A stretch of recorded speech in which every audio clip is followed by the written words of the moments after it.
the movie that kind of put Pixar into like the stratosphere, if you will. Yeah. Memes as well. TS2, aka Toy Story 2. Oh, no, sorry. How did I forget about that? Toy Story 2? Are you asking me right How now? could I? How That's could you? This movie. That could be their opus. Yes, this movie is a miracle. Okay, it took them. This movie was originally really really short because again, they've made their own documentaries about this, documentaries on YouTube and all that. Pixar's made documentaries on it, but in short. Originally, Toy Story 2, they were developing it to be like a direct-to-video film and all that, but the higher-ups at Pixar, not Disney, let's be clear here, not Disney, but Pixar, were like, let's make this into an actual film. So they had, normally Pixar films take 4 years to make, roughly. This film took 6 months to create. Wowee. It was a miracle that it got made. It was deleted. It was deleted even on their main servers, and they had to go into their backup servers that I don't even know how they even got this. But some person had the entire movie on her backup computer at her house, which I don't even know how you would even do that today. Okay, let alone a giant film, like a giant film, giant huge CGI film with late 1990s computer technology. I have no idea how you would do that. I mean, yeah. I guess there are some ways of doing that, but I cannot, for the life of me, even comprehend how they did that. But I guess they did that. So I mean, here we are. They got the movie made, so I mean, there's that too. Dare I say it though, with everything working against them, this film was created, and dare I say it, even to this day, with the fabulousness of Toy Story 3, even Toy Story 4, and the original Toy Story, this is the best Toy Story film in its entirety, of the entire franchise. Oh, yes. This is truly just a breath of fresh air. I remember watching this as a kid, and I was like, this movie is, I love this film a whole heck of a lot better than the first one. I barely watched that first one because it didn't look all that great. Me being stupid kid, you know? But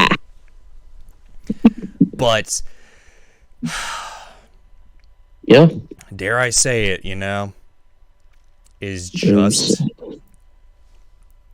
I just watched Toy Story 2, not even Toy Story 1, but even today, my fondness for Toy Story 2 is just absolute gold. Okay, listen. Son, your experience with Toy Story 2. I specifically remember seeing this from the white VHS. There was a white VHS? No. The case was white. That's what I'm thinking of. But I remember, I think that was how I first saw it, if I'm not mistaken. And then after that, I saw it many times on DVD. I will never forget the Epic Gaming intro. Oh, but yes. The game was false, and I always wanted to play it. Let me say this, okay? The opening gaming thing was just, even though it was GameCube, it was if you looked on the GameCube, the actual game, like the actual game that the Rex was actually playing, it looked like GameCube quality, which I gotta say the GameCube or N64 or whatever the heck Andy would have had. What? N64. But I remember the controller was a Super Nintendo controller for some reason. Yeah, I mean, also, he couldn't have played an N64 game on the computer, and it was on a TV. It looked like, I thought it was on the computer because it was on a desk. I think he just had a TV set up on a desk like that. Okay, well, I always thought it was a computer, but I actually, no, it was the TV. Okay, I remember they were flipping through the channels. Okay. Yeah, they did do that. And then let me just say this: if it was a computer, there was no way in hell that something that good looked like it could be on a computer. Okay, on a computer game, no, I refuse to believe that. But anyway, yeah, not yet. Back in that day, no, there's no way. But on TV, maybe. I suppose. Even N64 though. N64. That would be a lot. That would be pushing the limits of. No, it couldn't be pushed that far. I mean, if it were, I mean, it would basically be pushing the 64 megabytes that were on that cartridge. Let me tell you. You would need the expansion. Yes, pack hence why it'd be pushing the limits of the 64. I'm specifically talking about the graphics, okay, not the opening. Yeah. If the opening is absolutely not in the game, okay. No, I refuse to believe that. Okay, there's no way. Oh, you're talking about what you see on the actual screen, like the spinning with Zurg, Yeah, no, that whatever. That would take at least another 10 years for a game to come close to that. Yeah, like when Zurg destroys Buzz or whatever. Yeah. Like, no, that little segment there. I'm specifically talking about that. Oh, okay. If it had those graphics or whatever, right? That'll be pushing the limits of the N64 cartridge. Maybe. I'd have to go back and see it again. But anyway. Yeah. The opening, no, there is I refuse to believe that. There is no way in hell that a video game could look like that in 1999. Okay, no, that's impossible. No, that's not true. That's impossible. Okay, no. Nope, not at all. The ultimate nopus. But is it good? Is it a fabulous scene though? Yes, absolutely. Yeah, forever and always. Yes. Forever and always. Oh, absolutely. Oh, yes. Anyway, though. Correct. Son. Chief. Take it away with the summary. Well, you can do. Let's see. You don't have to go into every little detail, but just make it. Yeah, I got you. Summary. So here we have the situation where let me think. What is it that happens? So Woody forgot we his get hats. Andy's going on a camping trip. Yep, and his younger sister is now a character. Let's see, we got that. Forget if this was a dream or if this was reality where Andy's like, I don't want to play with you anymore. Woody's in the trash can or something. No. So that's a dream sequence, and the reason for that is because Woody's arm gets ripped and he gets put on the shelf, and apparently he's been shelved, if you will, which is apparently a really bad thing. And Woody has a dream where Andy doesn't want to play with him anymore, and then he goes into this really weird, trippy dream sequence where you know, you just all that shtick kind of happens, and then they have a yard sale, and Andy's like, "Oh shoot, I'm gonna be sold at a yard sale or whatever." And apparently, Andy's mom or something, I guess, throws Woody unknowingly into the box for yard sale-ness, if you will, and then everyone's got to get him and all that. That's what I was missing. Yep. Al gets him. Al picks him up and all that. And then the toys have to go out and rescue him. Woody and they figure out it's him based on the channel flipping you mentioned on the TV. Yes. And then they see Al's toy barn, and they get there. Indeed. And then they go inside. There was the Sackbuster. Did you hear the Sackbuster yawning? I did not, but what a dog. Dog of dogs. Yeah, anyway. What a dog of dogs. Yeah. Well, let's talk about Woody. What happens with Woody? So,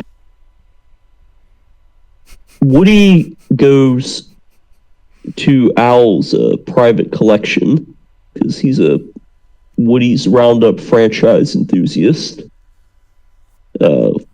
But everyone else is at the store.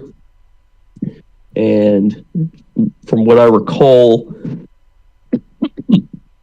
Buzz sees the aisle with all the Buzz Lightyears new in the box. And there they have... You're missing a very vital piece of information here, son. Well, I'm not... I'll get back to that.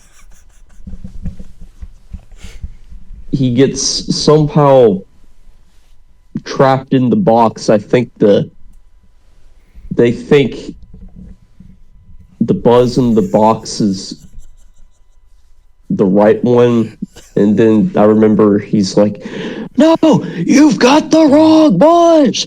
You've got the wrong Buzz!" Let's see. We got a vital piece of information. Let me correct a few things here. This is where we meet Jesse and Bullseye and the Prospector and all that, and we find out, yes, he is part of the show and all that. Yes, that was what I was going to get back to. And wasn't trying to get the order precise, but yeah, that is like for a little bit here. That's kind of like the paralleled plot line from what I remember. And and Buzz finds another Buzz that has a belt. You got the wrong Buzz. And because this Buzz also feels like we find out that the reason why he hasn't awakened in his rocket box was because they're in hypersleep. They're ordered to be in hypersleep. Apparently. Oh. So, a little lore building right here, and this Buzz also is in a delusion and all that, you know. Oh yeah. So he thinks he's the real deal. Yeah. So then he puts our Buzz ties him up in a box, the rocket box, if you will, and then he gets the other guys think that he's the real Buzz, and he's like, hops along for the ride and all that. Yep. Oh, sorry. Yeah, and we get the Prospector guy, and I think he's the one that explains to Woody that they had this show in black and white, and then they canceled the show with the cliffhanger ending. Then after that, I believe that's when the guy that plays chess against himself in the park one day in a Pixar short comes in and does something funny, and then sets up his toy repair toolkit and does some restoration on Woody. Very, very polished eyeball from what I remember. You can't rush art. Yep, that's the phrase. You can't rush art. Something like that, yeah. Indeed. Eventually, those other kind toys get to the lair of Owl. Then we get two Buzzes there.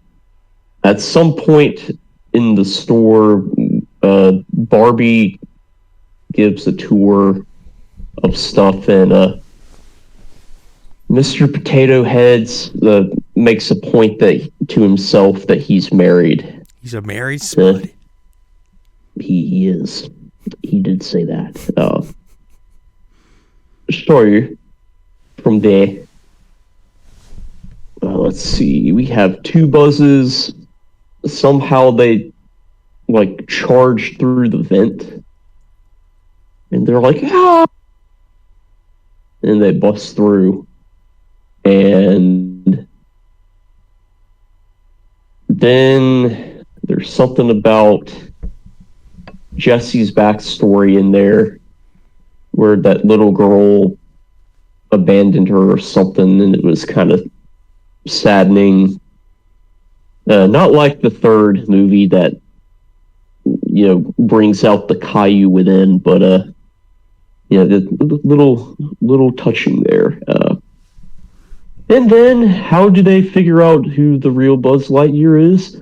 Well, gosh, golly gee, it's the Duppet Sharpie marker on the bottom of the foot, of course. And the real one says Andy. I don't know what they did with the other Buzz. And I can't remember if this was the second or the third, but there's a point where we have the Spanish-speaking Buzz Lightyear. Is that the second one or the third one? That's the third one. And okay, I couldn't remember. Okay, more on that another time then. Yeah. And then Jesse becomes part of the clan. Makes a good little wifey for the real deal Buzz. And they get back. And they chill. There's no singing penguin that I remember this time. No, there is a singing penguin. Oh, of course there is. And the reason why we don't see the other Buzz anymore is because Zurg shows up. Oh, yeah. And we find out that Zurg is Buzz's father, aka the Star Wars reference, if you will, and then they start playing catch together. Oh, yes. All that type of stuff. And there's a big huge thing at the airport. They get back and all that, and even though Andy's gonna grow up, Woody's like, it's gonna be along for the ride. It'll be fun while it lasts. You got a friend in me. Best, they did the same thing. Nice. Best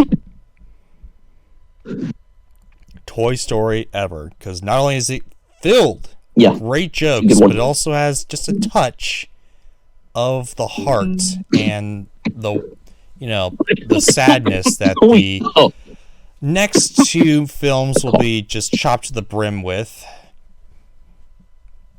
Oh, yes. It's a little, just a tad too sad for my taste, but this one's the perfect mix of the two. It's got some sad elements, but it also has a lot of funny elements. A lot of funny and just goodness. In a good one. Indubitably. Also, a Star Wars reference. Not scoring time yet. Also, what? Also, you have a Star Wars reference. Oh! Oh, wow. Dump, taking a dump now. And even though this was, taking place, being made over 6 months, like a little under 6 months. This film, looks, except for the humans, which I always thought it was weird that Andy had gray hair for some reason in one scene. Yeah. Oh yeah, I forgot about that. Except for that, and when Big Al and some other humans were there. They looked fine. It was just Andy that was kind of weird. But yeah, the humans looked a lot better though. I mean, they had a long way to go before 3 and 4 human quality, but I mean, it was a good step in the right direction. Yeah, except for Andy. Everyone, all the humans looked a lot better. Everything looked a lot better, even though it took them 6 months to make this movie. That's impressive. Yes, it is. I gotta say it. 10 out of 10. I will match your 10 out of 10 there, kind folks. Well tenned. Oh, yes. Out of 10. It is just that good, kind folks.